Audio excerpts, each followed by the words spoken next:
ये अभी अभी शादी हुई थी और वो अपनी इस शादी से बहुत खुश थी, क्योंकि राधा के बहुत सारे अरमान थे और उन अरमान में से एक अरमान था अपने पति के साथ नाइट आउट करने का।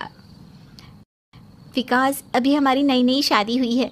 शादी के बाद सभी कपल बाहर घूमते हैं, एंजॉय करते हैं। तुम भी मुझे लॉन्ग ड्राइव पर ले चलो ना। क्यों ना आज हम नाइट आउट करें? राधा, थोड़ा सोच समझ कर बोलो। अब तुम शादीशुदा हो और इस घर की बहू हो। पर मैंने ऐसा क्या गलत कह दिया? आप मेरे पति हैं और मेरे पति से तो मैं अपनी मन की बात कर ही सकती हूँ ना। हाँ, पर हमारे घर में कुछ नियम, कायदे, अनुशासन है। तुम्हें जैसे तुम्हारे मायके में फ्रीडम मिली थी ना, शायद वैसी फ्रीडम तुम्हें ना मिल सके, पर प्यार बराबर मिलेगा यहाँ पर। इसलिए तुम अभी सो जाओ, क्योंकि इस घर की बहू रात को घर से बाहर नहीं निकलती। इतना बोलकर विकास हंसकर सो जाता है। राधा अपनी पति की बात सुनकर बहुत हैरान होती है, पर कुछ नहीं कहती और खुद को अपने परिवार वालों के साथ ढालने की कोशिश करती है।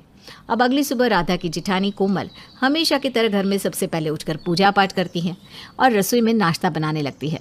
कुछ देर बाद पूरा परिवार एक साथ नाश्ता करने के लिए बैठता है, पर अब तक राधा की तो आँख ही नहीं खुली थी। पूरा परिवार यहाँ है सिवाय छोटी बहू के। छोटी बहू की तबीयत तो ठीक है ना? वो अब तक नाश्ते के टेबल पर क्यों नहीं आई? हाँ पिताजी, सब ठीक है। बस राधा के सर में ना हल्का दर्द था, तो मैंने उसका नाश्ता उसके कमरे में रखवा दिया है। आप फिक्र मत कीजिए, कल से आपको राधा परिवार वालों के साथ ही नजर आएगी। बड़ी बहू, अभी तुम्हारी सास घर पर नहीं है, इसलिए तुम्हें ही घर की जिम्मेदारी उठानी है। और छोटी बहू को इस घर के तौर तरीके बता देना। चलो सब नाश्ता करो। इतना बोलकर सब जैसे ही नाश्ता करने के लिए बैठते हैं, तभी वहाँ राधा अंगड़ाई लेती हुई आती है और सभी घर वालों को नाश्ता करता देखकर उनसे कहती है, अरे आप सब इतने जल्दी उठ गए और नाश्ते के लिए भी बैठ गए? अभी तो सिर्फ 7 बज रहे हैं और मुझे किसी ने बताया भी नहीं। वो तो अच्छा हुआ कि आज मेरी आँख जल्दी खुल गई। खैर, सब नाश्ता कर ही रहे हैं तो मैं भी बैठ जाती हूँ। बड़ी बहू, ये सब क्या है? तुम तो कह रही थी कि छोटी बहू के सर में दर्द है और तुमने उसका नाश्ता उसके कमरे में भिजवा दिया है, पर बहू तो नींद से उठकर अभी आ रही है। और छोटी बहू, तुम इस घर की बहू हो, तुम्हारी भी कुछ मर्यादाएं हैं। बड़ी बहू को देखो कैसे साड़ी में है और सर पर पल्लू रखे हुए हैं, और एक तुम्हें देखो जैसे कोई शर्म लिहाज ही नहीं है। माफ़ करना ससुर जी, मुझे यहाँ के तौर तरीके नहीं पता, पर आइंदा से आपको कोई शिकायत नहीं मिलेगी। मैं अभी तैयार होकर आती हूँ। बेचारी राधा को ससुराल आए कुछ ही दिन हुए थे कि वो अपने ससुर से डांट खा लेती है, जिसके बाद उसका पूरा दिन मनहूस की तरह गुजरता है। साथ ही साथ घर में रहकर राधा को अपने ससुराल की प्रतिष्ठा, मान, सम्मान और मर्यादा के बारे में भी खूब सारी जानकारी मिलती है। दीदी, आप सारा दिन इस साड़ी में, वो भी सर पर पल्लू रखकर कैसे रह लेती हैं और घर का सारा काम भी कर लेती है? मेरा तो आज पहला दिन है और पहले दिन ही मेरी हालत ख़राब हो गई। आज तो मुझे अपने मायके की बहुत याद सता रही है। शादी के बाद ही लड़कियों को अपने मायके की कदर होती है, और ये घर तो ऐसा है कि जिसमें बेचारी बहू को खुलकर सांस लेने की भी इजाज़त नहीं है। इस घर की औरतें अकेले घर से बाहर तक नहीं निकल सकती। अपने पतियों के साथ कहीं जाना हो तो घर वालों से इजाज़त ले। हर समय साड़ी में घूमो और घर में काम करो। किसी से ऊंची आवाज़ में बात नहीं कर सकते। यहाँ तक कि आस पड़ोस के लोगों से भी बात करना मना है। अगर उन्होंने हमें किसी के साथ बात करते हुए देख लिया तो हमसे ही सवाल किए जाएंगे। क्या इस घर में बहू के ऊपर इतनी सारी पाबंदियां हैं? आखिर ऐसा क्यों? क्या हम इंसान नहीं हैं? कौन सी सोच लेकर जी रहे हैं ये लोग? पता नहीं राधा, पर यहाँ रहकर अब मुझे भी आदत हो गई है। मैंने तो अपनी सारी इच्छाओं को ही मार डाला है।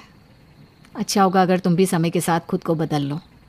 कोमल राधा को अपने ससुराल के नियम, कायदे, कानून समझाकर अपने कमरे में चली जाती है, और बेचारी राधा चाह कर भी कुछ नहीं कर सकती थी। तभी उसके एक दोस्त का फ़ोन आता है और राधा अपने दोस्त से काफ़ी देर तक हंसते हुए बातें करती है। ये सब उसका ससुर शंकर देख लेता है।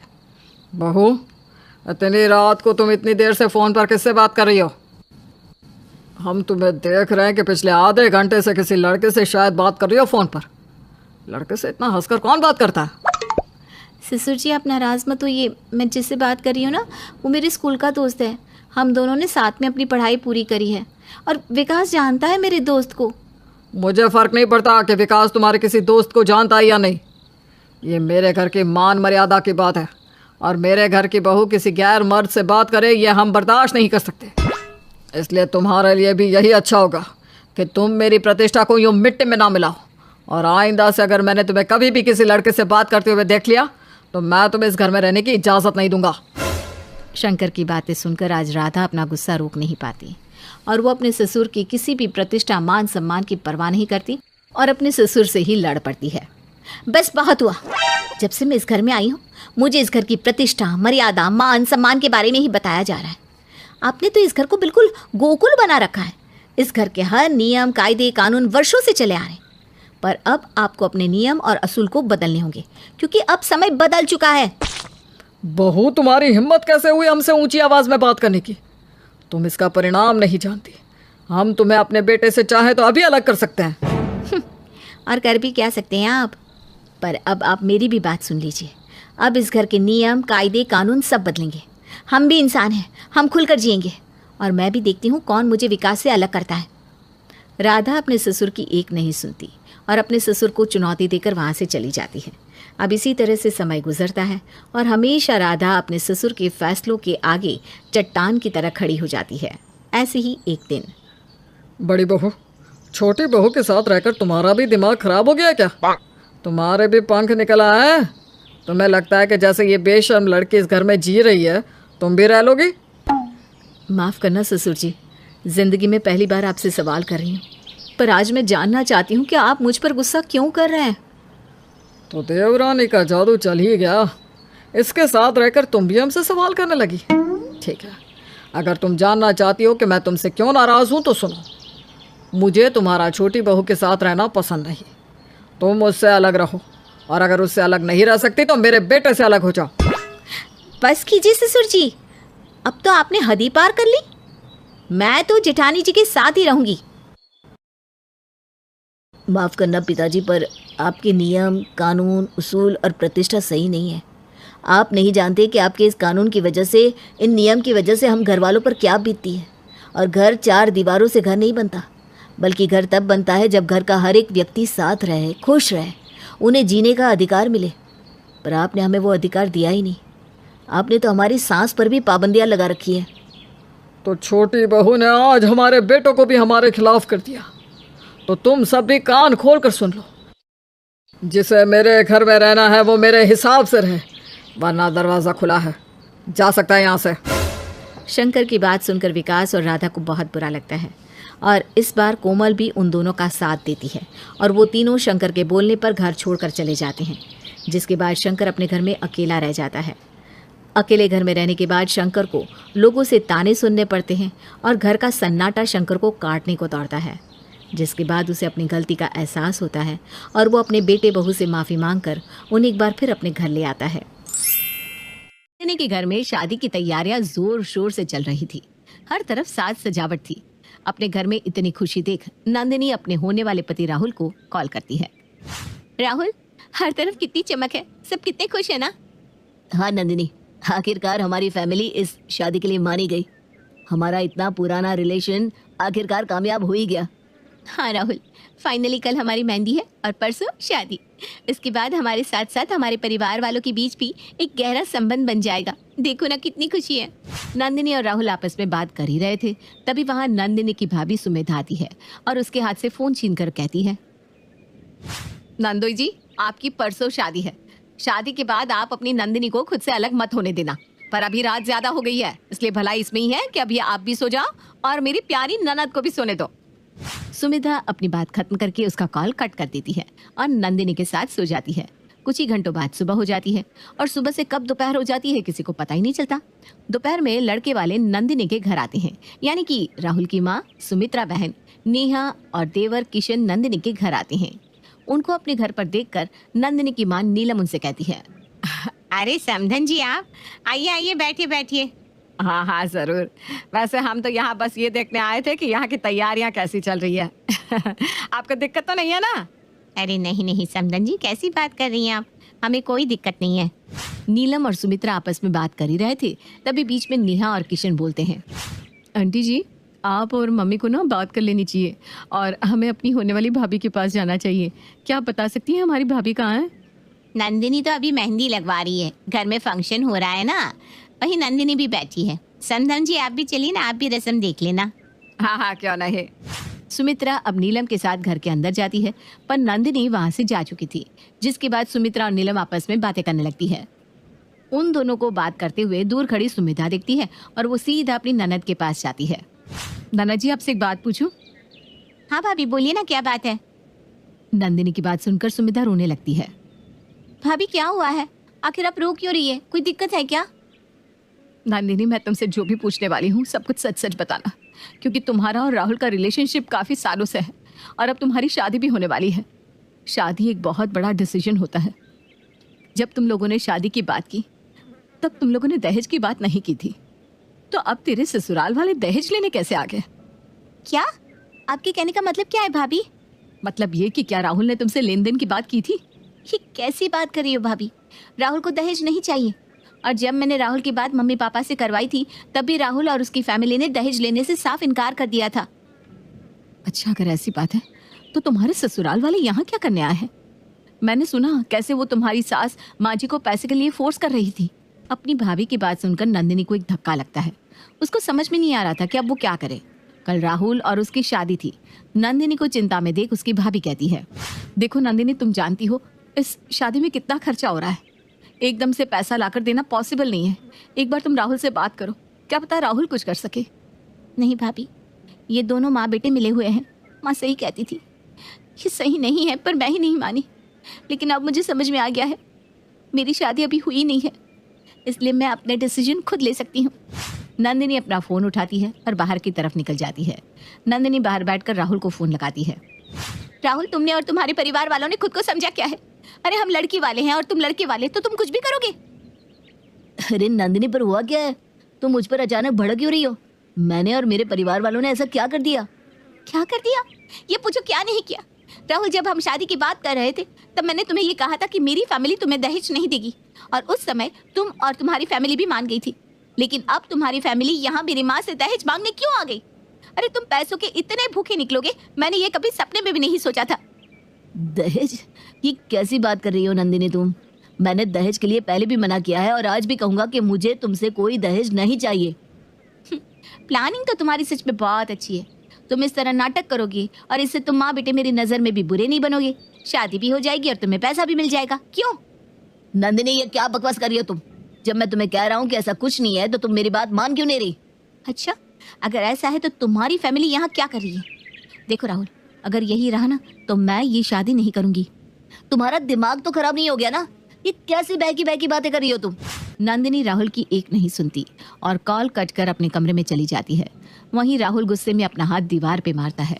राहुल को इतना गुस्सा करता उसका एक दोस्त वरुण देख लेता है, जिसके बाद वरुण राहुल के हाथ को पानी में रखकर उसे कहता है, क्या हुआ राहुल, इतना गुस्सा क्यों कर रहा है? आखिर हुआ क्या है? वरुण की बात सुनकर राहुल इमोशनल होकर उसे सारी बात बता देता है। वरुण, मैं तो कुछ कर नहीं सकता, पर तुझे इस बात का पता लगाना होगा। पता लगा और बता कि आखिर ये सब चल क्या रहा है। आखिर कौन है जो नंदिनी को इस तरह से भड़का रहा है? पर हाँ, ध्यान रहे, ये बात फैमिली तक नहीं जानी चाहिए। राहुल की बात सुनकर अब वरुण अपने एक दोस्त राज के साथ नंदिनी के घर पहुंच जाता है। अरे वरुण, राज, तुम दोनों यहाँ? कोई काम था क्या? नहीं आंटी जी, हमें यहाँ कोई काम नहीं है। हम तो यहाँ नंदिनी से मिलने आए हैं, क्योंकि बस आज तक के लिए नंदिनी हमारी दोस्त है, उसके बाद वो हमारी भाभी बन जाएगी। इसलिए एक आखिरी बार हम अपनी दोस्त को देखना चाहते हैं। हाँ हाँ जरूर देखो बेटा, वो अपने कमरे में ही है। वरुण और राज अब भागते हुए नंदिनी के पास जाते हैं। वरुण और राज को देखकर नंदिनी समझ जाती है कि उन दोनों को किसने भेजा होगा। क्यों आए हो तुम दोनों यहाँ पर? अगर राहुल की तरफ से कोई सफाई देनी है तो मुझे कुछ नहीं सुनना। अरे नंदिनी, तो पागल हो गई है क्या? कल तेरी शादी है और आज तू शादी तोड़ने की बात कर रही है। हाँ तो क्या करूँ? माँ को दहेज देने दो। अरे राहुल की फैमिली अपनी जुबान पर क्यों खरी नहीं उतरी? तेरा दिमाग खराब हो गया है क्या? तब से रट लगाए बैठी है दहेज दहेज। अरे किसने कहा तुझे कि यहाँ दहेज लेने आई है? अरे हद होती है यार। एक बार तूने अपनी माँ से पूछा कि उनको दहेज के लिए बोला भी गया है या नहीं? वरुण, हम यहाँ पर शांति से बात करने आए ना, शांत हो जा। Okay okay, I am sorry. Nandini, तुझे ये दहेज वाली बात किसने कही? भाभी ने। नंदिनी, अब तो मेरा भी मन कर रहा है तुझ पर गुस्सा करने का। अरे तू कल से एक घर संभालेगी और तेरा बचपना अभी तक नहीं गया? अरे ऐसा भी तो हो सकता है ना कि ये खबर ही झूठी हो। पर भाभी झूठ क्यों कहेंगी? भाभी झूठ क्यों कहेंगी, ये तो अब उनसे ही पता चलेगा। इतना बोलकर राज उसकी भाभी और उसकी माँ नीलम को उसके पास लाता है। राज बेटा, समधन जी नीचे अकेली बैठी हैं, उनके सामने तुम मुझे ऐसे यहाँ क्यों लेकर आया? आंटी जी अभी सब पता चल जाएगा। नंदिनी अब तुम अपने सारे सवाल पूछो। माँ, राहुल की मम्मी ने आपको दहेज के लिए बोला है। ये क्या बोल रही है? पागल हो गई है क्या? वो तेरी होने वाली सास है और तू अपनी सास के बारे में ऐसा बोल रही है? राज बेटा, ये सब क्या हो रहा है? क्या कह रही है ये? यही तो हमें भी नहीं पता आंटी। हमें तो राहुल ने बताया कि ये महारानी शादी तोड़ने की बात कर रही है। क्या? नंदिनी, तू शादी तोड़ने की बात कर रही है? तुझे पता भी है हमारी कितनी बेइज्जती होगी? और अगर तूने इस शादी को तोड़ा तो तू राहुल से कभी बात तक नहीं कर पाएगी, जिसके साथ तूने इतना समय बिताया है, जिसके साथ तूने इतने सपने संजोए हैं, उसका क्या? और किसने कहा तुझे कि सुमित्रा बहन मुझसे दहेज की बात करने आई है? अरे वो तो यहाँ की तैयारियां देखने आई है। पर भाभी ने तो मुझे यही कहा था। भाभी, आपने मुझसे झूठ क्यों कहा? अरे पर इसको किसने कहा? सुमेधा, तूने ये बात नंदिनी को क्यों कही कि उसकी सास दहेज की बात करने आई है? मुझे लगा माँ जी, इसलिए मैंने ये बात कही। लगा? पर आपने तो कहा था, आपने खुद सुना है। नंदिनी की ये बात सुनकर अब सब समझ जाते हैं कि सुमेधा ने जानबूझकर भड़काया है। पर उसको भड़काया क्यों? बस यही बात सबके जहन में थी और यही बात पता करने के लिए नीलम सभी को कमरे से बाहर भेज देती है, सिवाय नंदिनी और सुमेधा के। सुमेधा, मुझे पता है तूने ये जानबूझकर किया है। तूने जानबूझकर ही नंदिनी के कान भरे, पर ऐसा क्यों किया? माँ जी, मैंने जानबूझकर नहीं किया, वो तो मैंने। भाभी, ये आपने क्यों किया? आखिर क्या वजह है ये करने की? नंदिनी, वो। सुमेधा बहाने कर ही रही थी कि तभी एक जोरदार थप्पड़ पड़ती है। सच बता, आखिर तूने ये क्यों किया? क्यों तू मेरी बेटी का घर बर्बाद करना चाहती थी? हाँ, मैंने किया, क्योंकि मुझे शुरू से ही नंदिनी से जलन थी, क्योंकि मेरा भाई इससे प्यार करता था। मेरी फैमिली भी अच्छे घर से बिलोंग करती है, उसके बाद भी इसने राहुल को ही चुना। बस इसीलिए मैंने ऐसा किया। पर आपकी ये चाल कामयाब ना हो सकी और आपका सच सबके सामने आ गया। नंदिनी अपनी भाभी से ज्यादा बात नहीं करती और राहुल को उसके सामने कॉल करके कहती है, राहुल, मुझे माफ कर दो। किसी ने हमारी शादी तोड़ने की कोशिश की थी, जिसका सच मेरे सामने आ गया है। पर अब मैं तुमसे वादा करती हूँ, नेक्स्ट टाइम मैं कभी भी तुम्हें इतना हर्ट नहीं करूँगी और ना ही किसी की बातों में आऊँगी। इस तरह सुमेधा का सच सबके सामने आ जाता है। नंदिनी भी अपने किए गए बर्ताव के लिए राहुल से माफी मांगती है और इस तरह राहुल और नंदिनी की अगले दिन बड़े ही धूमधाम से शादी हो जाती है। बात करें तो लड़के लड़की की शादी करवाते वक्त लड़की का खानदान, उसे कोई गलत आदतें तो नहीं है, लड़का मेहनती तो है, ये सब देखा जाता था और लड़की के गुण और संस्कार देखे जाते थे। पर जैसे जैसे ज़माना बदलता गया वैसे वैसे लोगों का नज़रिया भी बदलता गया। अब लड़के के पास पैसा कितना है और कितनी ज़मीनें हैं ये देखा जाता है और लड़की पढ़ी लिखी तो है ये देखा जाता है। अब पढ़ाई और पैसा कहाँ तक एक दूसरे का साथ निभा पाते हैं ये तो आजकल देखने वाली बात हो गई है। जानकी, तुम्हें आकाश के लिए कोई लड़की समझ में आई या नहीं? मैंने तो कई जगह आकाश के लिए बात चलाई है। कल ही मैं एक फंक्शन में गई थी, वहाँ भी कई सारी औरतें अपनी बेटियों के साथ आई थी, वहाँ भी मैं आकाश की बात चला के आई हूँ। ये सही किया तुमने। पर देखना, लड़की पढ़ी लिखी अच्छे खानदान की होनी चाहिए। पैसा तो हमारे पास बहुत है, लेकिन लड़की सुंदर पढ़ी लिखी होनी चाहिए। हाँ हाँ, मैं अपने आकाश के लिए कोई ऐसी वैसी लड़की थोड़ी ना पसंद करूँगी। एक तरफ जवेरी लाल का परिवार अपने बेटे आकाश के लिए एक पढ़ी लिखी सुंदर लड़की तलाश कर रहा था, वहीं दूसरी तरफ रिया की माँ को आकाश का परिवार पसंद आ गया था। अरे मैं कह रही हूँ, कल ही तो वो आई थी फंक्शन में, कितने सारे गहने पहने थे उन्होंने, सर से लेकर पाँव तक एकदम टिप टॉप थी। कितनी महंगी तो साड़ी पहन रखी थी उन्होंने। वो अपने बेटे आकाश के लिए एक सुंदर और पढ़ी लिखी लड़की ढूंढ रही है। मैं तो कहती हूँ हमारी रिया उनके लिए बिल्कुल सही रहेगी। पर क्या तुम्हें लगता है कि रिया इस रिश्ते के लिए मानेगी? अरे आजकल जिसके पास पैसा है ना, वही सबसे ज़्यादा सुखी है इस दुनिया में। रिया भी तो हमेशा से कहती है कि उसे अपने सपने पूरे करने हैं, तो आकाश से बेहतर लड़का उसे मिल ही नहीं सकता। मैं तो कहता हूँ तुम जल्दी से रिया से बात कर लो, तो हम आकाश के साथ उसका रिश्ता तय कर दें। हाँ बस, आज वो ऑफिस से जैसे ही घर आएगी ना, मैं उससे बात कर लूँगी। कावेरी और चंदन दास को आकाश का परिवार बहुत ज़्यादा पसंद था, क्योंकि उनके पास काफ़ी सारा पैसा था। हर माता पिता की तरह वो भी अपनी बेटी की शादी एक बड़े पैसे वाले खानदान में करवाने की सोच रहे थे। ओहो माँ, तुम फिर से शुरू हो गई मेरी शादी को लेकर। अरे तो अब तेरी उम्र भी तो हो गई है ना, अब नहीं करेगी तो कब करेगी फिर शादी? माँ, मैं अच्छा खासा कमा रही हूँ, तुम्हें क्या दिक्कत है? वही तो बात है ना, तो इतनी मेहनत करती है पैसे कमाने के लिए। अरे मैंने तेरे लिए ऐसा घर ढूंढा है कि तुझे जिंदगी भर कुछ करने की ज़रूरत ही ना पड़े, आराम से रानी बनकर रहेगी तू उस घर में। अच्छा, लड़का क्या करता है? अरे वो छोड़ना कि क्या करता है, तू तो बस ये सोच कि तेरे जितने भी सपने हैं ना, विदेश में घूमने के, नए नए कपड़ों के, वो सब पूरे हो जाएंगे। उस घर में तुझे किसी भी चीज़ की कोई कमी ना होगी। अच्छा, इतना पैसा है उनके पास? अरे उनके पास इतनी ज़मीनें हैं, घर है, सब कुछ उन्होंने किराए पर दे रखा है। लाखों में तो किराया आता है उनका। तू बस इस रिश्ते के लिए हाँ कर दे, बहुत खुश रहेगी तू उस घर में। पर उनके पास इतना पैसा है तो वो मुझे क्यों अपने बेटे के लिए पसंद करेंगी? अरे उन्हें सुंदर और पढ़ी लिखी लड़की चाहिए अपने बेटे के लिए, और तुझ में वो सारे गुण हैं बेटा।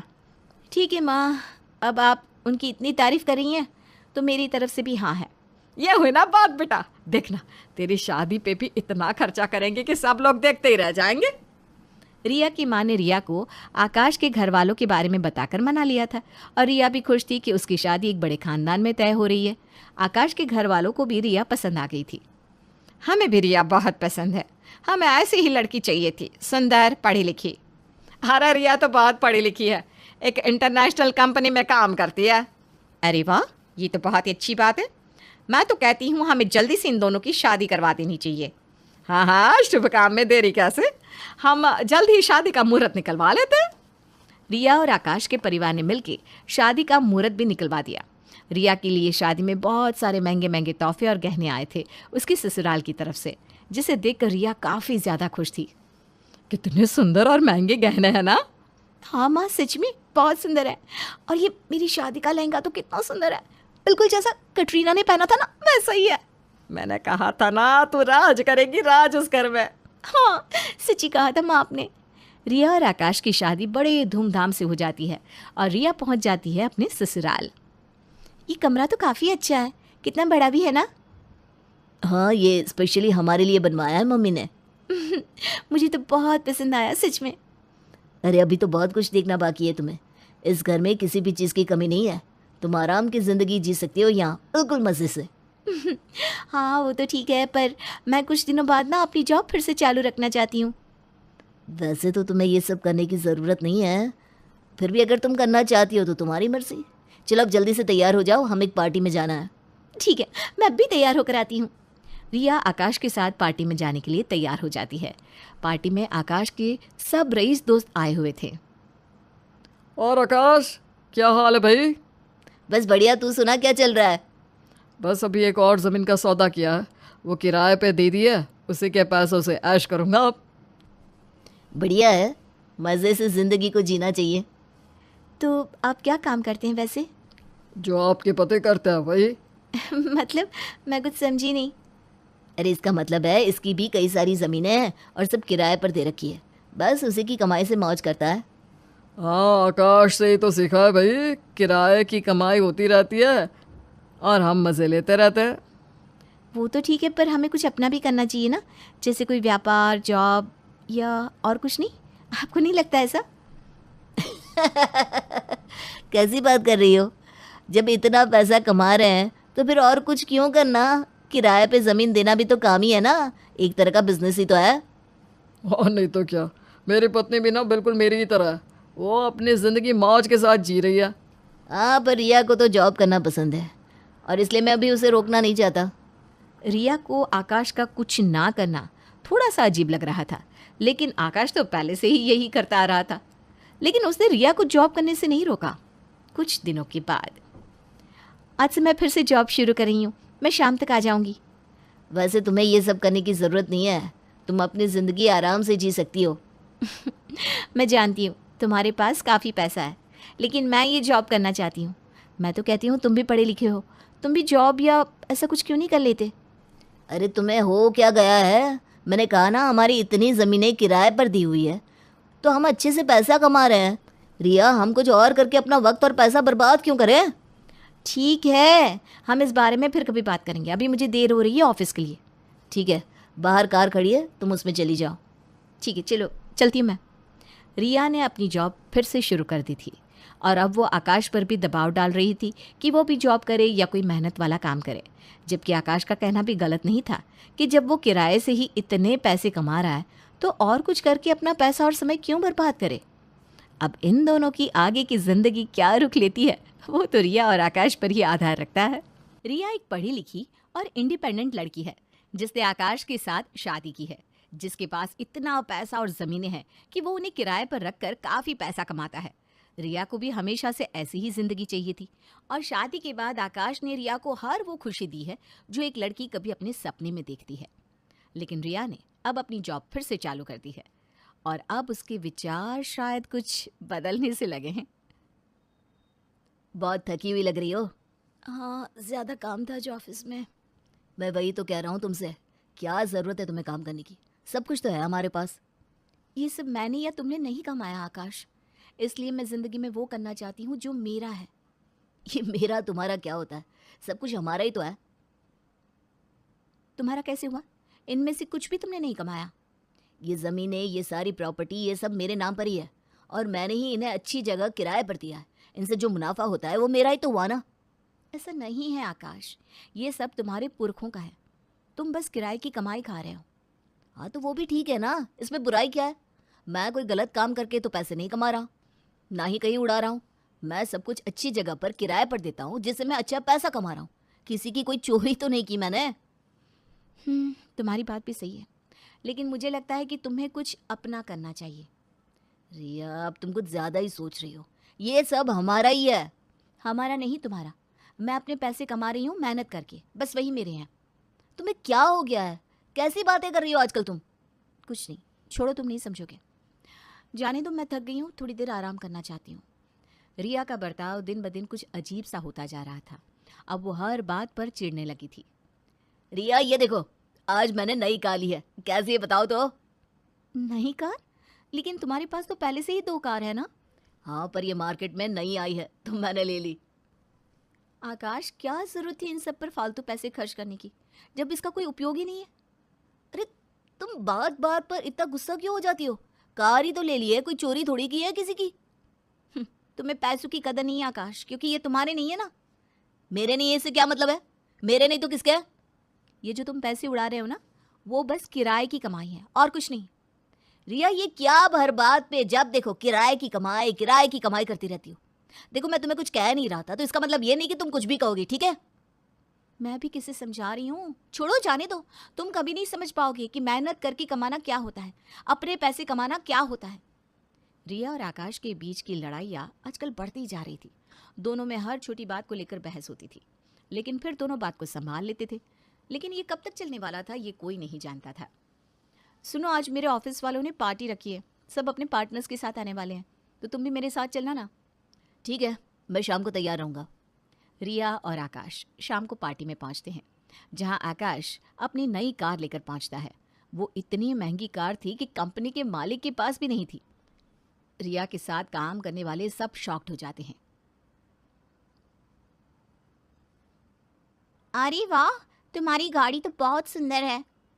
अरे सुंदर तो ठीक, महंगी कितनी है, मार्केट में बहुत कम मॉडल है इसके। हाँ, आकाश को नई नई कार्स खरीदने का शौक है। हाँ, पैसा है तो क्यों नहीं खरीद सकते, इसलिए मौज करनी चाहिए ज़िंदगी में। रिया, तुमने कभी बताया नहीं कि तुम्हारे ससुराल वाले इतने रईस हैं, फिर तुम यहाँ जॉब क्यों कर रही हो। सर, पैसा मेरे ससुराल वालों के पास है, मेरे पास नहीं। मुझे मेहनत करके पैसा कमाना ज़्यादा पसंद है। हाँ, चाहे 25,000 कमाने में आपकी पूरी ज़िंदगी ही क्यों ना चली जाए, लेकिन ज़िंदगी को जीने के बजाय जो आपके पास है उसे बस कोसते रहो। जो आपके पास है वो आपका नहीं है, आपको बस मिला है, आपने कमाया नहीं है। आपको जो चीज़ मिली है इसका मतलब ये है कि आप इसके हकदार हैं। क्यों, आप लोग इसे एग्री करते हैं कि नहीं। हाँ, सही बात है। मेरे पास इतना पैसा होता तो मैं तो आराम से अपनी ज़िंदगी को जीती, यूँ मजदूरी नहीं कर रही होती कंपनी में। पर ज़िंदगी में बिना मेहनत बस बैठा रहना और ऐश करना, ये भी तो बेवकूफ़ी है। जिनके पास पैसे नहीं होते ना, अक्सर वो लोग यही ज्ञान देते हैं। सही कहा आपने, अगर आपके पास पैसा है तो आपकी ज़िंदगी स्वर्ग है, स्वर्ग। अगर पैसा अपनी मेहनत से कमाया हो तो बाप दादा का पैसा तो बैठे बैठे सबको मिल जाता है। अगर ऐसा होता तो इस ऑफिस में सब लोग काम नहीं कर रहे होते, मेरी तरह जिंदगी के मजे ले रहे होते। रिया और आकाश पार्टी में एक दूसरे पर ताने कसने से नहीं चुके, लेकिन ये लड़ाई घर जाकर और ज्यादा बढ़ गई। तुम मुझे अपने साथ पार्टी में मेरी बेइज्जती करवाने ले गई थी। मैंने तुम्हारी बेइज्जती की या तुमने? शुरुआत तो तुमने की थी। तुम्हें क्या लगता है तुम ये चंद पैसे कमा लेती हो, इससे खुद को मैडम समझने लगी हो? कम से कम मैं मेहनत से कमाती तो हूँ, तुम्हारी तरह नहीं कि किराए की कमाई से पैसे उड़ाते रहो। अरे तुम्हें तो ये भी नहीं पता कि संघर्ष क्या होता है, पैसे कैसे कमाए जाते हैं, कैसे बचाए जाते हैं। हाँ, इन्हीं पैसों की वजह से ही तुमने मुझसे शादी की थी, याद है या याद करवाऊं? ये किराए की कमाई की वजह से ही तुम आज इतने बड़े घर में रहती हो और इतने बड़े कमरे में रह रही हो। अगर मुझे पता होता ना कि तुम पूरी जिंदगी बस यही सब करने वाले हो तो मैं तुम्हारे साथ कभी शादी करती ही नहीं। और अगर मुझे पता होता कि तुम शांति से सुकून की जिंदगी नहीं जी सकती तो मैं भी कभी इस शादी के लिए हाँ नहीं कहता। आखिर कमी क्या है तुम्हें इस घर में? मैंने कौन सी चीज़ नहीं दी तुम्हें? मैंने कभी तुमसे कुछ नहीं मांगा। मैं बस इतना कह रही हूँ कि अपने दम पे कुछ करना बहुत ज़रूरी है, पर तुम हो कि इतनी सी बात नहीं समझ रहे। अगर मेरे पास किराए की कमाई इतनी अच्छी हो रही है तो तुम्हें क्या दिक्कत है इस चीज़ से?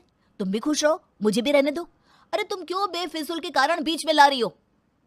तो क्या तुम पूरी जिंदगी बस यूं ही घर में बैठे किराए की कमाई खाते रहोगे और कुछ नहीं करना जिंदगी में? इंसान पैसा कमाता इसलिए है कि वो सारी चीज़ें हासिल कर सके, और वो सारी चीज़ें मेरे पास है। तो तुम्हें दिक्कत क्या है इस चीज़ से? अगर मेरे पास पैसे नहीं होते तो तुम ही कहती कि तुमसे शादी कर ली, एक अच्छी जिंदगी भी नहीं जी सकती मैं। तुम औरतों को आखिर चाहिए क्या, मुझे तो समझ में नहीं आता। तुम मर्द कभी हमें समझ भी नहीं सकते। हमारे उसूल, हमारी चिंता तुम्हें कभी समझ में नहीं आएगी। जिंदगी बस ऐसे ही नहीं चलती। जिंदगी में कोई मकसद होना चाहिए, मेहनत होनी चाहिए, अपने दम पर कुछ कर दिखाने की लगन होनी जरूरी है। ये सारी बातें ना किताबों में ही अच्छी लगती है बस। असल लाइफ में तो पैसा ही काम आता है। मेहनत के बिना पैसा भी फीका लगने लगता है। तुम चाहती क्या हो अब ये बताओगी? मुझसे रोज रोज की ये परेशानी नहीं संभाली जाती।